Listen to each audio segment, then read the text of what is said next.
27ஆம் அதிகாரம். நாளைய தினத்தை குறித்து பெருமை பாராட்டாதே, ஒரு நாள் பிறப்பிப்பதை அறியாயே. உன் வாயல்ல, புறத்தியானே உன்னை புகழட்டும். உன் உதடு அல்ல, அந்நியனே உன்னை புகழட்டும். கல் கணமும் மணல் பாரமுமாயிருக்கும், மூடனுடைய கோபமோ இவ்விரண்டிலும் பாரமாம். உக்கிரம் கொடுமையுள்ளது, கோபம் நிஷ்டூரமுள்ளது. பொறாமையோவென்றால் அதற்கு முன்னிற்கத்தக்கவன் யார்? மறைவான சிநேகத்தை பார்க்கிலும் வெளிப்படையான கடிந்து கொள்ளுதல் நல்லது. சிநேகிதன் அடிக்கும் அடிகள் உண்மையானவைகள், சத்துரு இடும் முத்தங்களோ வஞ்சனையுள்ளவைகள். திருப்தி அடைந்தவன் தேன்கூட்டையும் மிதிப்பான், பசியுள்ளவனுக்கோ கசப்பான பதார்த்தங்களும் தித்திப்பாயிருக்கும். தன் கூட்டை விட்டு அலைகிற குருவி எப்படி இருக்கிறதோ அப்படியே தன் ஸ்தானத்தை விட்டு அலைகிற மனுஷனும் இருக்கிறான். பரிமள தைலமும் சுகந்த தூபமும் இருதயத்தை களிப்பாக்குவது போல ஒருவனுடைய சிநேகிதன் உட்கருத்தான ஆலோசனையினால் பாராட்டும் இன்பமானது களிப்பாக்கும். உன் சிநேகிதனையும் உன் தகப்பனுடைய சிநேகிதனையும் விட்டுவிடாதே. உன் ஆபத்து காலத்தில் உன் சகோதரனுடைய வீட்டிற்கு போகாதே. தூரத்திலுள்ள சகோதரனிலும் சமீபத்திலுள்ள அயலானே வாசி. என் மகனே, என்னை நிந்திக்கிறவனுக்கு நான் உத்தரவு கொடுக்கத்தக்கதாக நீ ஞானவானாகி என் இருதயத்தை சந்தோஷப்படுத்து. விவேகி ஆபத்தைக் கண்டு மறைந்து கொள்ளுகிறான், பேதைகளோ நெடுகப் போய் தண்டிக்கப்படுகிறார்கள். அந்நியனுக்காக பிணைப்படுகிறவனுடைய வஸ்திரத்தை எடுத்துக்கொள், அந்நிய ஸ்திரீக்காக ஈடு வாங்கிக்கொள். ஒருவன் அதிகாலையிலே எழுந்து உரத்த சத்தத்தோடே தன் சிநேகிதனுக்குச் சொல்லும் ஆசிர்வாதம் சாபமாக எண்ணப்படும். அடைமழை நாளில் ஓயாத ஒழுக்கும் சண்டைக்காரியான ஸ்திரீயும் சரி. அவளை அடக்கப் பார்க்கிறவன் காற்றை அடக்கி தன் வலது கையினால் எண்ணெயை பிடிக்கப் பார்க்கிறான். இரும்பை இரும்பு கருக்கிடும், மனுஷனும் தன் சிநேகிதனுடைய முகத்தை கருக்கிடுகிறான். அத்திமரத்தை காக்கிறவன் அதன் கனியை புசிப்பான், தன் எஜமானை காக்கிறவன் கனமடைவான். தண்ணீரில் முகத்துக்கு முகம் ஒத்திருக்குமா போல மனுஷரில் இருதயத்திற்கு இருதயம் ஒத்திருக்கும். பாதாளமும் அழிவும் திருப்தியாகிறதில்லை, அதுபோல மனுஷனுடைய கண்களும் திருப்தியாகிறதில்லை. வெள்ளிக்கு குகையும் பொன்னுக்கு புடமும் சோதனை, மனுஷனுக்கு அவனுக்கு உண்டாகும் புகழ்ச்சியே சோதனை. மூடனை உரலில் போட்டு உலக்கையினால் நொய்யோடே நொய்யாக குத்தினாலும் அவனுடைய மூடத்தனம் அவனை விட்டு நீங்காது. உன் ஆடுகளின் நிலைமையை நன்றாய் அறிந்துகொள், உன் மந்தைகளின் மேல் கவனமாயிரு. செல்வம் என்றைக்கும் நிலையாது, கிரீடம் தலைமுறை தலைமுறை தோறும் நிலை நிற்குமோ? புல் முளைக்கும், பச்சிலைகள் தோன்றும், மலைப்பூண்டுகள் சேர்க்கப்படும்.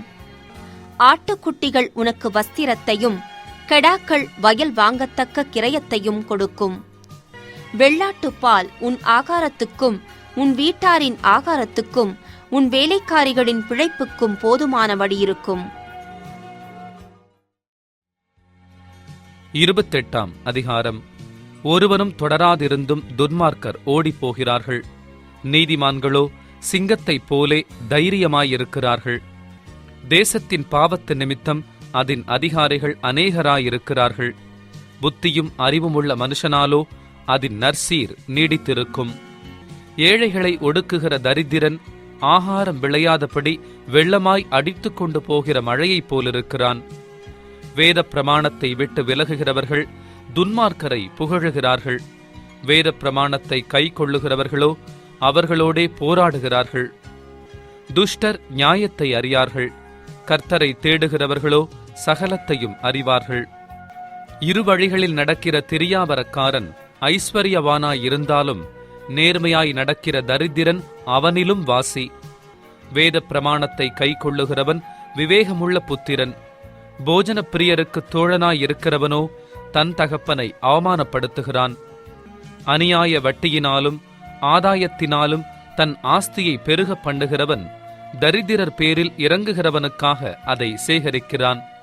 வேதத்தை கேளாதபடி தன் செவியை விலக்குகிறவனுடைய ஜெபமும் அருவருப்பானது.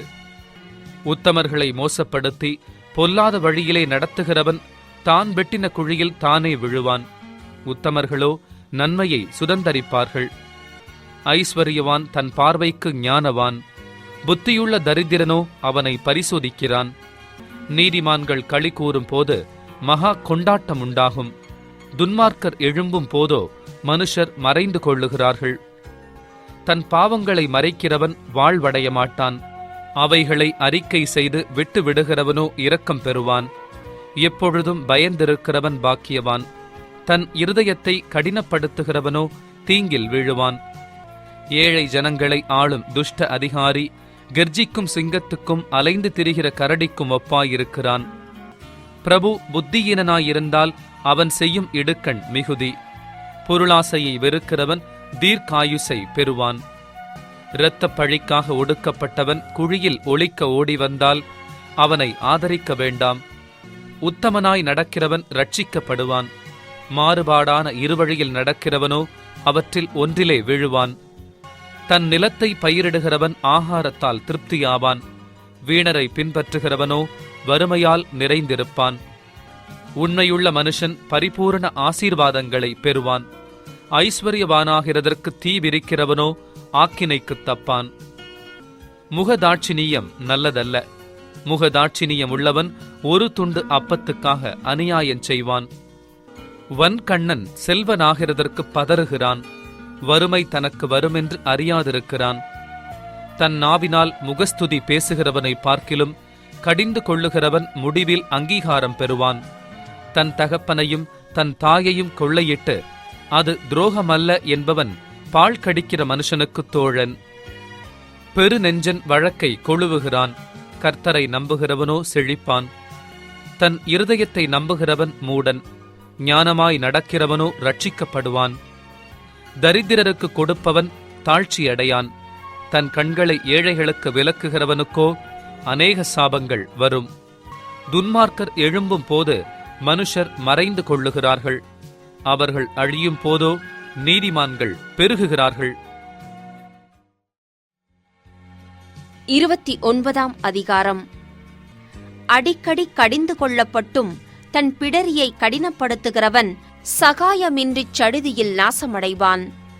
நீதிமான்கள் பெருகினால் ஜனங்கள் மகிழுவார்கள். துன்மார்க்கர் ஆளும்போதோ ஜனங்கள் தவிப்பார்கள். ஞானத்தில் பிரியப்படுகிறவன் தன் தகப்பனை மகிழப் பண்ணுகிறான். வேசிகளோடே தொந்திப்பானவனோ ஆஸ்தியை அழிக்கிறான். நியாயத்தினால் ராஜா தேசத்தை நிலைநிறுத்துகிறான். பரிதான பிரியனோ அதை கவிழ்க்கிறான். பிறனை முகஸ்துதி செய்கிறவன் அவன் கால்களுக்கு வலையை விரிக்கிறான். துஷ்டனுடைய துரோகத்திலே கண்ணி இருக்கிறது. நீதிமானோ பாடி மகிழுகிறான். நீதிமான் ஏழைகளின் நியாயத்தை கவனித்தருகிறான். துன்மார்க்கனோ அதை அறிய விரும்பான். பரியாசக்காரர் பட்டணத்தில் தீ கொளுத்தி விடுகிறார்கள். ஞானிகளோ குரோதத்தை விலக்குகிறார்கள். ஞானி மூடனுடன் வழக்காடுகையில் சினந்தாலும் சிரித்தாலும் அமைதியில்லை. இரத்தப்பிரியர் உத்தமனை பகைக்கிறார்கள். செம்மையானவர்களோ அவனுடைய பிராணனை காப்பாற்றுகிறார்கள். மூடன் தன் உள்ளத்தையெல்லாம் வெளிப்படுத்துகிறான். ஞானியோ அதை பின்னுக்கு அடக்கி வைக்கிறான். அதிபதியானவன் பொய்களுக்கு செவி கொடுத்தால் அவன் ஊழியக்காரர் யாவரும் துன்மார்க்கராவார்கள். தரித்திரனும் கொடுமைக்காரனும் ஒருவரையொருவர் சந்திக்கிறார்கள். அவ்விருவருடைய கண்களுக்கும் கர்த்தர் வெளிச்சம் கொடுக்கிறார். ஏழைகளுடைய நியாயத்தை உண்மையாய் விசாரிக்கிற ராஜாவின் சிங்காசனம் என்றும் நிலை பெற்றிருக்கும். பிரம்பும் கடிந்து கொள்ளுதலும் ஞானத்தை கொடுக்கும். தன் இஷ்டத்திற்கு விடப்பட்ட பிள்ளையோ தன் தாய்க்கு வெட்கத்தை உண்டு பண்ணுகிறான். துன்மார்க்கர் பெருகினால் பாவமும் பெருகும். நீதிமான்களோ அவர்கள் விழுவதைக் காண்பார்கள். உன் மகனை சிட்சை செய், அவன் உனக்கு ஆறுதல் செய்வான். உன் ஆத்துமாவுக்கு ஆனந்தத்தையும் உண்டாக்குவான். தீர்க்க தரிசனமில்லாத இடத்தில் ஜனங்கள் சீர்கெட்டுப் போவார்கள். வேதத்தை காக்கிறவனோ பாக்கியவான். அடிமையானவன் வார்த்தைகளினாலே அடங்கான். அவைகளை அவன் அறிந்தாலும் உத்தரவு கொடான். தன் வார்த்தைகளில் பதறுகிற மனுஷனை கண்டாயானால் அவனை நம்புவதைப் பார்க்கிலும் மூடனை நம்பலாம். ஒருவன் தன் அடிமையை சிறு பிராயம் முதல் இளக்காரமாக வளர்த்தால் முடிவிலே அவன் தன்னை புத்திரனாக பாராட்டுவான். கோபக்காரன் வழக்கை கொழுவுகிறான், மூர்க்கன் பெரும் பாதகன். மனுஷனுடைய அகந்தை அவனை தாழ்த்தும், மனத்தாழ்மையுள்ளவனோ கனமடைவான். திருடனோடே பங்கிட்டுக் கொள்ளுகிறவன் தன் ஆத்துமாவை பகைக்கிறான். சாபத்தை அவன் கேட்டாலும் காரியத்தை வெளிப்படுத்த மாட்டான். மனுஷனுக்கு பயப்படும் பயம் கண்ணியை வருவிக்கும். கர்த்தரை நம்புகிறவனோ உயர்ந்த அடைக்கலத்திலே வைக்கப்படுவான். ஆளுகை செய்கிறவனுடைய முக தரிசனத்தை தேடுகிறவர்கள் அநேகர், ஆனாலும் அவனவனுடைய நியாயம் கர்த்தராலே தீரும். நீதிமானுக்கு அநியாயக்காரன் அருவருப்பானவன், சன்மார்க்கனும் துன்மார்க்கனுக்கு அருவருப்பானவன். 30 அதிகாரம். யாக்கேயின் குமாரனாகிய ஆகூர் எனும் புருஷன் ஈத்தியேலுக்கு வசனித்து ஈத்தியேலுக்கும் ஊகாலுக்கும் உரைத்த உபதேச வாக்கியங்களாவன. மனுஷர் எல்லாரிலும் நான் மூடன், மனுஷருக்கேற்ற புத்தி எனக்கு இல்லை. நான் ஞானத்தை கற்கவும் இல்லை, பரிசுத்தரின் அறிவை அறிந்து கொள்ளவும் இல்லை. வானத்துக்கு ஏறி இறங்கினவர் யார்? காற்றை தமது கைப்பிடிகளில் அடக்கினவர் யார்? தண்ணீர்களை வஸ்திரத்திலே கட்டினவர் யார்? பூமியின் எல்லைகளையெல்லாம் ஸ்தாபித்தவர் யார்? அவருடைய நாமம் என்ன? அவர் குமாரனுடைய நாமம் என்ன? அதை அறிவாயோ? தேவனுடைய வசனமெல்லாம் புடமிடப்பட்டவைகள். தம்மை அண்டிக் கொள்ளுகிறவர்களுக்கு அவர் கேடகமானவர். அவருடைய வசனங்களோடு ஒன்றையும் கூட்டாதே.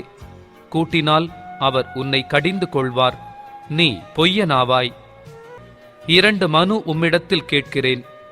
நான் மரிக்கும் பரியந்தமும் அவைகளை எனக்கு மறுக்காமல் தாரும். மாயையையும் பொய் வசனிப்பையும் எனக்கு தூரப்படுத்தும். தரித்திரத்தையும் ஐஸ்வரியத்தையும் எனக்கு கொடாதிருப்பீராக. நான் பரிபூரணம் அடைகிறதினால் மறுதலித்து கர்த்தர் யார் என்று சொல்லாத படிக்கும், தரித்திரப்படுகிறதினால் திருடி என் தேவனுடைய நாமத்தை வீணிலே வழங்காத படிக்கும் என் படியை எனக்கு அளந்து என்னை போஷித்தருளும். எஜமானிடத்தில் அவனுடைய வேலைக்காரன் மேல் குற்றம் சுமத்தாதே. அவன் உன்னை சபிப்பான், நீ குற்றவாளியாக காணப்படுவாய். தங்கள் தகப்பனை சபித்தும் தங்கள் தாயை ஆசீர்வதியாமலும் இருக்கிற சந்ததி யாரும் உண்டு. தாங்கள் அழுக்கற கழுவப்படாமலிருந்தும் தங்கள் பார்வைக்கு சுத்தமாக தோன்றுகிற சந்ததியாரும் உண்டு. வேறொரு சந்ததியாரும் உண்டு. அவர்கள் கண்கள் எத்தனை மேட்டிமையும் அவர்கள் இமைகள் எத்தனை நெரிப்புமானவைகள். தேசத்தில் சிறுமையானவர்களையும் மனுஷரில் எளிமையானவர்களையும் பட்சிப்பதற்கு கட்கங்களையொத்த பற்களையும் கத்திகளையொத்த கடைவாய் பற்களையும் உடைய சந்ததியாரும் உண்டு. தா தா என்கிற 2 குமாரத்திகள் அட்டைக்கு உண்டு. திருப்தியடையாத 3 உண்டு. போதும் என்று சொல்லாத 4 உண்டு. அவையாவன: பாதாளமும் மலட்டு கர்ப்பமும் தண்ணீரால் திருப்தி அடையாத நிலமும் போதுமென்று சொல்லாத அக்கினியுமே. தகப்பனை பரியாசம் பண்ணி தாயின் கட்டளையை அசட்டை பண்ணுகிற கண்ணை நதியின் காகங்கள் பிடுங்கும், கழுகின் குஞ்சுகள் தின்னும். எனக்கு மிகவும் ஆச்சரியமானவைகள் 3 உண்டு. என் புத்தி கெட்டாதவைகள் 4 உண்டு. அவையாவன: ஆகாயத்தில் கழுகினுடைய வழியும், கன்மலையின் மேல் பாம்பினுடைய வழியும், நடுக்கடலில் கப்பலினுடைய வழியும், ஒரு கன்னிகையை நாடிய மனுஷனுடைய வழியுமே. அப்படியே விபச்சார ஸ்திரீயினுடைய வழியும் இருக்கிறது. அவள் தின்று தன் வாயை துடைத்து, நான் ஒரு பாவமும் செய்யவில்லை என்பாள். 3 நிமித்தம் பூமி சஞ்சலப்படுகிறது, 4ஐயும் அது தாங்க மாட்டாது. அரசாளுகிற அடிமையின் நிமித்தமும் போஜனத்தால் திருப்தியான மூடனி நிமித்தமும் பகைக்கப்படத்தக்கவளாயிருந்தும் புருஷனுக்கு வாழ்க்கைப்பட்ட ஸ்திரீயின் நிமித்தமும் தன் நாச்சியாருக்கு பதிலாக இல்லாளாகும் அடிமை பெண்ணி நிமித்தமுமே. பூமியில் சிறியவைகளாயிருந்தும் மகா ஞானமுள்ளவைகள் 4 உண்டு. அவையாவன: அற்பமான ஜெந்துவாயிருந்தும் கோடை காலத்திலே தங்கள் ஆகாரத்தை சம்பாதிக்கிற எறும்பும், சத்துவமற்ற ஜெந்துவாயிருந்தும் தங்கள் வீட்டை கன்மலையிலே தோண்டி வைக்கும் குழி முசல்களும், ராஜா இல்லாதிருந்தும் பவுஞ்சு பவுஞ்சாய் புறப்படுகிற வெட்டுக்கிளிகளும், தன் கைகளினால் வலையை பின்னி அரசர் அரமனைகளிலிருக்கிற சிலந்தி பூச்சியுமே. வினோதமாய் அடி வைத்து நடக்கிறவைகள் 3 உண்டு. வினோத நடையுள்ளவைகள் 4 உண்டு. அவையாவன: மிருகங்களில் சௌரியமானதும் ஒன்றுக்கும் பின்னிடையாததுமாகிய சிங்கமும், போர்க்குதிரையும், வெள்ளாட்டுக்கடாவும், ஒருவரும் எதிர்க்கக்கூடாத ராஜாவுமே. நீ மேட்டிமையானதினால் பைத்தியமாய் நடந்து துர்ச்சிந்தனையுள்ளவனாயிருந்தாயானால் கையினால் வாயை மூடு. பாலை கடைதல் வெண்ணையை பிறப்பிக்கும், மூக்கை பிசைதல் இரத்தத்தை பிறப்பிக்கும். அப்படியே கோபத்தை கிண்டிவிடுதல் சண்டையை பிறப்பிக்கும். 31ஆம் அதிகாரம். ராஜாவாகிய லேமுவேலுக்கடுத்த வசனங்கள். அவன் தாய் அவனுக்கு போதித்த உபதேசமாவது: என் மகனே, என் கற்பத்தின் குமாரனே, என் பொருத்தனைகளின் புத்திரனே, ஸ்திரீகளுக்கு உன் பெலனையும் ராஜாக்களை கெடுக்கும் காரியங்களுக்கு உன் வழிகளையும் கொடாதே. திராட்சரசம் குடிப்பது ராஜாக்களுக்கு தகுதியல்ல. லேமுவேலே, அது ராஜாக்களுக்கு தகுதியல்ல. மதுபானம் பிரபுக்களுக்கு தகுதியல்ல. மதுபானம் பண்ணினால் அவர்கள் நியாயப்பிரமாணத்தை மறந்து சிறுமைப்படுகிறவர்களுடைய நியாயத்தையும் புரட்டுவார்கள். மடிந்து போகிறவனுக்கு மதுபானத்தையும் மனங்கசந்தவர்களுக்கு திராட்சரசத்தையும் கொடுங்கள். அவன் குடித்து தன் குறைவை மறந்து தன் வருத்தத்தை அப்புறம் நினையாதிருக்கட்டும். ஊமையனுக்காகவும் திக்கற்றவர்கள் எல்லாருடைய நியாயத்துக்காகவும் உன் வாயைத் திற. உன் வாயைத் திறந்து நீதியாய் நியாயம் தீர்த்து சிறுமையும் எளிமையுமானவனுக்கு நியாயஞ்செய். குணசாலியான ஸ்திரீயை கண்டுபிடிப்பவன் யார்? அவளுடைய விலை முத்துக்களை பார்க்கிலும் உயர்ந்தது. அவள் புருஷனுடைய இருதயம் அவளை நம்பும். அவன் சம்பத்து குறையாது. அவள் உயிரோடு இருக்கிற நாளெல்லாம் அவனுக்கு தீமையை அல்ல, நன்மையையே செய்கிறாள். ஆட்டு மயிரையும் சணலையும் தேடி தன் கைகளினால் உற்சாகத்தோடே வேலை செய்கிறாள். அவள் வியாபார கப்பல்களைப் போலிருக்கிறாள். தூரத்திலிருந்து தன் ஆகாரத்தை கொண்டு வருகிறாள். இருட்டோடே எழுந்து தன் வீட்டாருக்கு ஆகாரம் கொடுத்து தன் வேலைக்காரிகளுக்கு படியடக்கிறாள். ஒரு வயலை விசாரித்து அதை வாங்குகிறாள். தன் கைகளின் சம்பாத்தியத்தினால் திராட்சத் தோட்டத்தை நாட்டுகிறாள். தன்னை பெலத்தால் இடைக்கட்டிக் கொண்டு தன் கைகளை பலப்படுத்துகிறாள். தன் வியாபாரம் பிரயோஜனம் உள்ளதென்று அறிந்திருக்கிறாள். இரவிலே அவள் விளக்கு அணையாதிருக்கும். தன் கைகளை ராட்டினத்தில் வைக்கிறாள். அவள் விரல்கள் கதிரை பிடிக்கும். சிறுமையானவர்களுக்கு தன் கையை திறந்து ஏழைகளுக்கு தன் கரங்களை நீட்டுகிறாள். தன் வீட்டார் அனைவருக்கும் இரட்டைப்புரை உடுப்பிருக்கிறதால் தன் வீட்டாரின் நிமித்தம் குளிருக்கு பயப்படாள். இரத்தின கம்பளங்களை தனக்கு உண்டு பண்ணுகிறாள். மெல்லிய புடவையும் இரத்தாம்பரமும் அவள் உடுப்பு. அவள் புருஷன் தேசத்து மூப்பர்களோடே நியாயஸ்தலங்களில் உட்கார்ந்திருக்கையில் பேர் பெற்றவனாயிருக்கிறான். மெல்லிய புடவைகளை உண்டு பண்ணி விற்கிறாள். கச்சைகளை வர்த்தகரிடத்தில் ஒப்புவிக்கிறாள். அவள் உடை பலமும் அலங்காரமுமாயிருக்கிறது. வருங்காலத்தை பற்றியும் மகிழுகிறாள். தன் வாயை ஞானம் விளங்க திறக்கிறாள். தயையுள்ள போதகம் அவள் நாவின் மேல் இருக்கிறது. அவள் சோம்பலின் அப்பத்தை புசியாமல் தன் வீட்டு காரியம் எப்படி நடக்கிறது என்று கண்ணோக்கமாயிருக்கிறாள். அவள் பிள்ளைகள் எழும்பி அவளை பாக்கியவதி என்கிறார்கள். அவள் புருஷனும் அவளை பார்த்து, அநேகம் பெண்கள் குணசாலிகளாயிருந்ததுண்டு, நீயோ அவர்கள் எல்லாருக்கும் மேற்பட்டவள் என்று அவளை புகழுகிறான். சௌந்தரியம் வஞ்சனையுள்ளது, அழகும் வீண். கர்த்தருக்கு பயப்படுகிற ஸ்திரீயே புகழப்படுவாள். அவள் கைகளின் பலனை அவளுக்கு கொடுங்கள். அவளுடைய செய்கைகள் வாசல்களில் அவளை புகழக் கடவது. பிரசங்கி 1ஆம் அதிகாரம். தாவீதின் குமாரனும் எருசலேமின் ராஜாவுமாகிய பிரசங்கியின் வாக்கியங்கள். மாயை, மாயை, எல்லாம் மாயை என்று பிரசங்கி சொல்லுகிறான். சூரியனுக்கு கீழே மனுஷன் படுகிற எல்லா பிரயாசத்தினாலும் அவனுக்கு பலன் என்ன? ஒரு சந்ததி போகிறது, மறு சந்ததி வருகிறது. பூமியோ என்றைக்கும் நிலைத்திருக்கிறது. சூரியன் உதிக்கிறது, சூரியன் அஸ்தமிக்கிறது. தான் உதித்த இடத்திற்கே அது திரும்பவும் தீவிரிக்கிறது. காற்று தெற்கே போய் வடக்கேயும் சுற்றி சுழன்று சுழன்று அடித்து தான் சுற்றின இடத்துக்கே திரும்பவும் வரும். எல்லா நதிகளும் சமுத்திரத்திலே ஓடி விழுந்தும் சமுத்திரம் நிரம்பாது. தாங்கள் உற்பத்தியான இடத்திற்கே நதிகள் மறுபடியும் திரும்பும். எல்லாம் வருத்தத்தினால் நிறைந்திருக்கிறது. அது மனுஷரால் சொல்லி முடியாது. காண்கிறதினால் கண் திருப்தியாகிறதில்லை, கேட்கிறதினால் செவி நிரப்பப்படுகிறதுமில்லை. முன் இருந்ததே இனிமேலும் இருக்கும், முன் செய்யப்பட்டதே பின்னும் செய்யப்படும். சூரியனுக்கு கீழே நூதனமானது ஒன்றுமில்லை. இதை பார், இது நூதனம் என்று சொல்லப்படத்தக்க காரியம் ஒன்றுண்டோ? அது நமக்கு முன்னுள்ள பூர்வ காலங்களிலும் இருந்ததே. முன் இருந்தவைகளைப் பற்றி ஞாபகம் இல்லை, அப்படியே பின்வரும் காரியங்களைப் பற்றியும் இனிமேல் இருப்பவர்களுக்கு ஞாபகம் இராது. பிரசங்கியாகிய நான் எருசலேமில் இஸ்ரவேலருக்கு ராஜாவாயிருந்தேன். வானத்தின் கீழ் நடப்பதையெல்லாம் ஞானமாய் விசாரித்து ஆராய்ச்சி செய்கிறதற்கு என் மனதை பிரயோகம் பண்ணினேன். மனுபுத்திரர் இந்த கடும் தொல்லையில் அடிபடும் படிக்கு தேவன் அதை அவர்களுக்கு நியமித்திருக்கிறார்.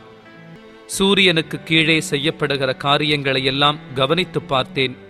இதோ எல்லாம் மாயையும் மனதுக்கு சஞ்சலமுமாயிருக்கிறது. கோணலானதை நேராக்கக்கூடாது, குறைவானதை எண்ணி முடியாது. இதோ நான் பெரியவனாயிருந்து எனக்கு முன் எருசலேமிலிருந்த எல்லாரை பார்க்கிலும் ஞானமடைந்து தேறினேன். என் மனம் மிகுந்த ஞானத்தையும் அறிவையும் கண்டறிந்தது என்று நான் என் உள்ளத்திலே சொல்லிக் கொண்டேன். ஞானத்தை அறிகிறதற்கும் பைத்தியத்தையும் மதியீனத்தையும் அறிகிறதற்கும் நான் என் மனதை பிரயோகம் பண்ணினேன். இதுவும் மனதுக்கு சஞ்சலமாயிருக்கிறதென்று கண்டேன். அதிக ஞானத்திலே அதிக சலிப்புண்டு.